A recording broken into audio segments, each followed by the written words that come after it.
the season. What's most important for the head coaches? What's fascinating to me, Kevin, when you listen to coaches talk is whether you're a championship coach or a first-year coach, one of the biggest things you have to do is figure out your rotations. Now look at Memphis's starting group. The wing pair, it's Caldwell Pope and Wells. Jaren Jackson is out there with Clark, and it's Morant in at the point. So the Memphis Grizzlies able to put the first points up on the board. For three, Ingram. They get it back, and it's Barnes on the follow. We know this about Scotty Barnes. This guy has a non-stop motor. It shows most especially on the offensive window. 24 seconds left in the first. Count that one. Morant's got 5 points so far.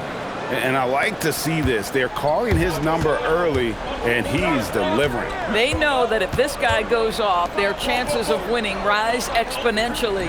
Barnes screen on Morant. Quickly. And the rebound goes to the Grizzlies. This, their first look at this year's Toronto squad. And just couldn't make the most of their meetings last year. Ended up splitting the season series. So at the end of one quarter of play, still a close game. Grizzlies lead by 3.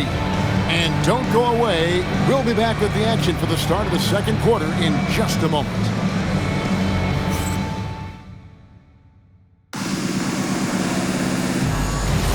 And it's been a pretty even game here after one quarter of play. And taking a look at the Grizzlies' performance here, guys, what have they been doing or not doing? Guys, I love their defense in that first period. They were in position and just challenging shots. Well, I think they combined great intelligence with great effort, and you can see the results. In at the forwards, Ingram and Barnes. Grady Dick is out there with Emmanuel quickly. And it's Pirtle in at the 5 spot. That's the group for Toronto to start the second quarter. Here's Morant. It's rebounded by Quickly.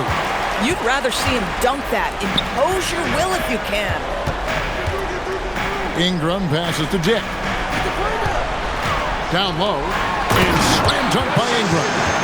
Going for a dunk. Ingram uses that physicality, clearing the defense out of his way.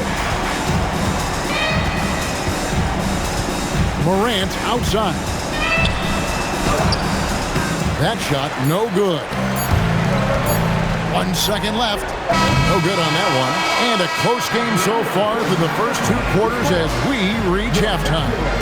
Toronto ahead, leading by just 2. Time now for the halftime break, with the third quarter soon to follow, right here on 2K Sports.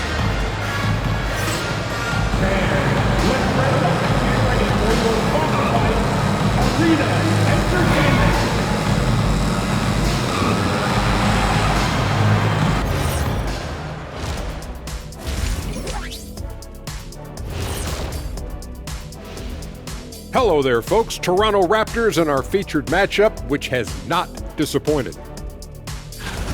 I love how they're running their offense. They look sharp. Yeah, hitting shots at a high clip. They'll need more of the same to pull away in this one.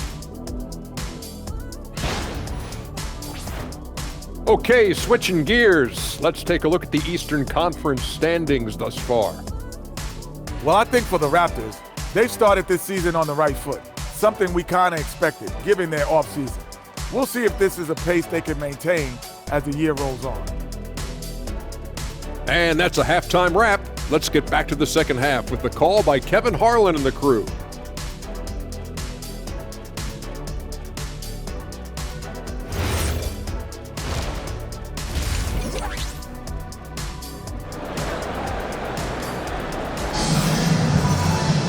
Second half of basketball upon us. We may be in for an exciting finish based on how close of a game it's been so far. Brandon Ingram with a strong contribution so far in this one. And even with the defense shading towards him on every trip down, he still finds a way to come up big.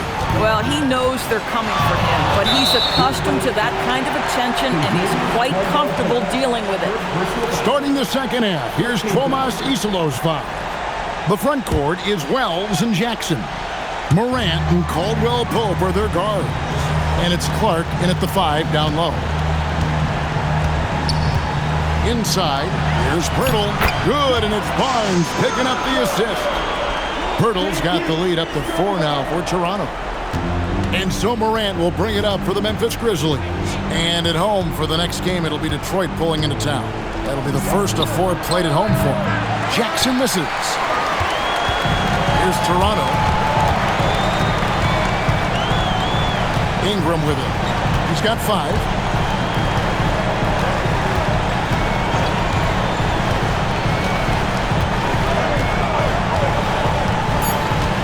Shoots the 3. A shot, no good. And we've watched 3 so far in this one. Raptors lead by 4. And we're just moments away from the start of the 4th quarter. Stay with us.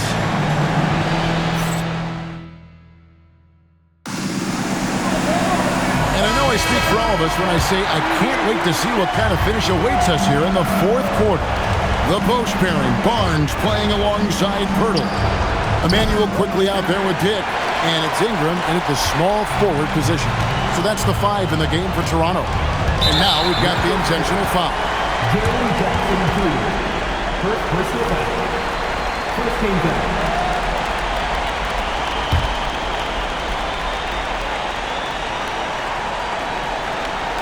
Now Ingram. Now quickly. Unloads. Oh, what a use of the baby hook. That's a conversion inside by Emmanuel quickly. Just a quick opportunity finish. Timeout called by Coach Iserlohn. And that timeout by Coach was carefully measured, wanting to make sure that everybody is on the same page here. Any ideas on strategy being discussed right now in that huddle? Trying to stay alive. They've got to work quickly. This is the very definition of desperation mode right now. They need a quick shot and a quick foul.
It's Morant. Looking to get stops late. That kind of defense ain't going to cut it. That's unacceptable. The hustle and focus on that end is not there for either side. And now they decide to foul intentionally. Second team foul. At the line for 2. Brandon Ingram.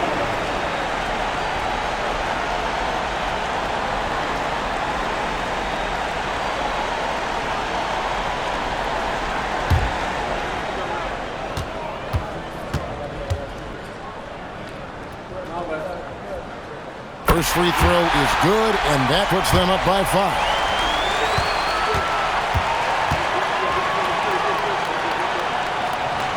And so he drops them both. It's a 6-point ball game. Yeah, just step to the line with confidence, and this young man delivers. Nicely done. Jackson outside. And there's the 3.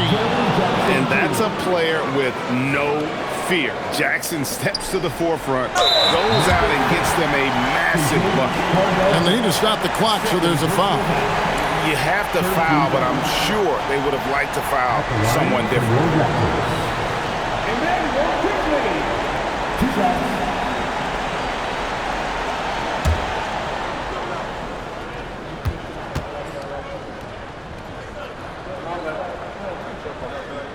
He drops the first one, and that gives them a 4-point cushion.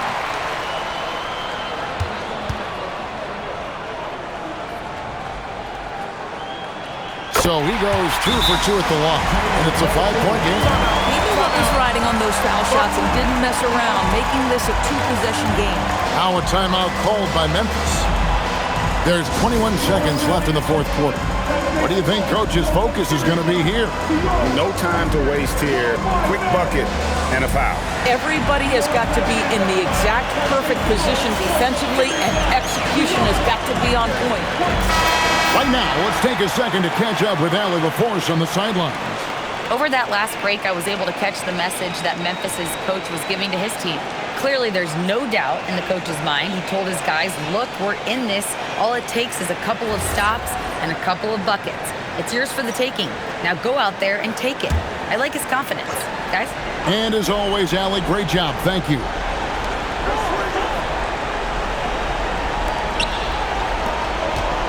Morant. Oh, and he cannot get the layup. And so they choose to intentionally foul. Second personal foul. 14 foul. At the line for Toronto. Jakob Poeltl taking 2 shots.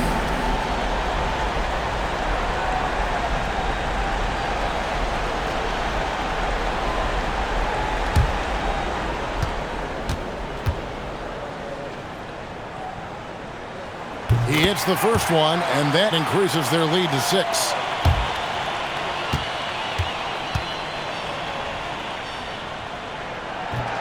And he is unable to get the second one. Morant can't connect from long distance. So it's Toronto winning this one. It was up for grabs right until the final seconds.